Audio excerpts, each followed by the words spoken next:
Tony Daunt is on our AT&T line with reaction to that and more. You know him as a regular feature of the program. He's the executive director of the Michigan Freedom Fund. Welcome back, sir. Happy New Year. Hey, good morning. Happy New Year. Thank you for having me. They didn't ask you in this poll what your approval rating was for the governor, did they, or did they? No, I think I might have been scrubbed from some of these lists, but I think it's safe to say I would have been in the strongly disapproved side there. So maybe 43% is maybe disappointing to her, but a surprise to you where it's set? I think when you look at the fact that she's been in office for a year now, and she came in with pretty solid approval ratings, and I think there's a chance for honeymoon, as every new governor has.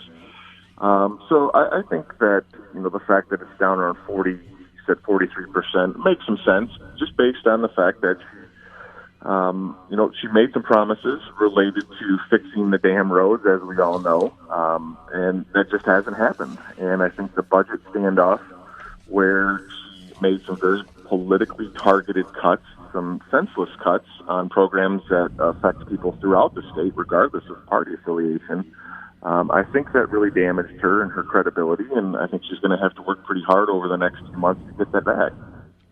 Is round two of that fight with the legislature going to be over bonding to raise money to fix the roads? One could maybe guess that or assume that based on some of the comments over the last couple of weeks related to that issue. But I think both the Speaker Chatfield and Majority Leader Shirkey have signaled pretty clearly that if it's not off the list, it's way down at the bottom of the list on things that they consider a legitimate solution to the problem. But as we saw last year with the 45-cent per gallon gas tax increase, just because they signaled that it's not necessarily at the top of the list, and even as the public signaled with 80% disapproval of that gas tax hike, it doesn't mean she's going to let it go and just move on to something more palatable. So it could be. Well, the governor's office brings a bit of it on themselves. Tiffany Brown is quoted in the Detroit News today as speaking for the governor and saying, quote, "Given that the legislature is not serious about fixing the roads and bridges, the responsible thing to do is examine other options to protect Michiganders." So, I mean, those are fighting words, aren't they? They're absolutely fighting words, and I think that's what put things off on such a bad foot last year was, despite that feeling of kind of a honeymoon and this idea that both, again, the majority leader and the speaker indicated early on in that era of divided government, we got to work together. We're not going to agree on everything. We may not agree on most things, but there's things that need to get done. It's in everybody's best interest to get a road plan in place. And for the governor, it's very much been my way or the highway, and kind of to hell with you if you don't agree with me. And she's been like that. Her people have been like that. And all that does is further entrench people and make them unwilling to come compromise and negotiate, because they can't trust what's being said by the governor. And I think that's unfortunate. And I think it's really quite surprising, given somebody who spent so much time in Lansing, that they wouldn't understand that, the governor doesn't understand how to really get things done. It's, the old adage, you get further with honey than you do with vinegar. Selling bonds would raise a lot of money, but therefore leave us in the state with a lot of debt? Oh, absolutely. We're still paying, the figure may be off just a touch, but I believe we're paying, between $100 and $150 million a year still for debt service payments for the bonds from the Engler years. And, that is just, it's a really bad way of financing long-term investments like this. It just, it's a gimmick, and it's meant to take the easy way out. And I keep saying I'm surprised by the governor, her miscalculations, but maybe that's just the normal. She's just not that good at her job. Big number of teachers have made their way out of being members of the Michigan Education Association.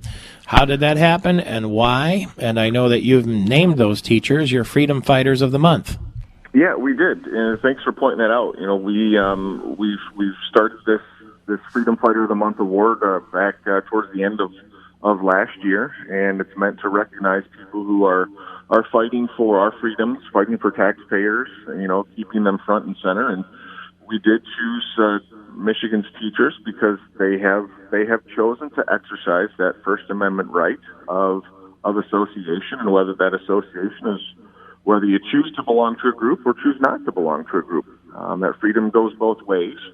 And, I think that many teachers see that what they're getting out of the union, whether it's MEA, which is the largest teacher union here in Public School Employee Union in Michigan, or the AFD,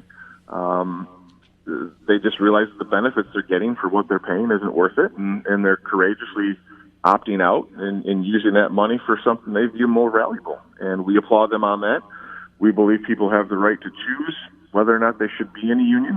If you think you're getting a good deal out of it, then by all means, please spend your money that way. But, some 50,000 teachers since the passage of right to work in 2012 have opted not to pay those dues, and we commend them for that act, and, encourage everybody to utilize their constitutional freedoms. And that's what the Michigan Freedom Fund is all about, right? Freedom of choice and freedom of setting your own direction.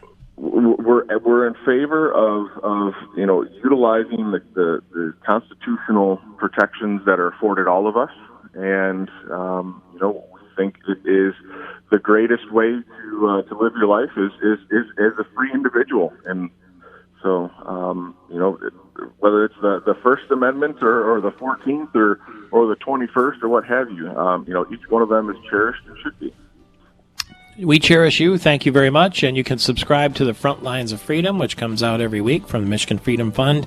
How? You go to our website, MichiganFreedomFund.com, sign up on the little form there, and you'll start getting it on Fridays. Thank you very much. And you get Tony Daunt on this program frequently with the Michigan Freedom Fund. It's Michael Patrick Shiels through the AT&T microphone.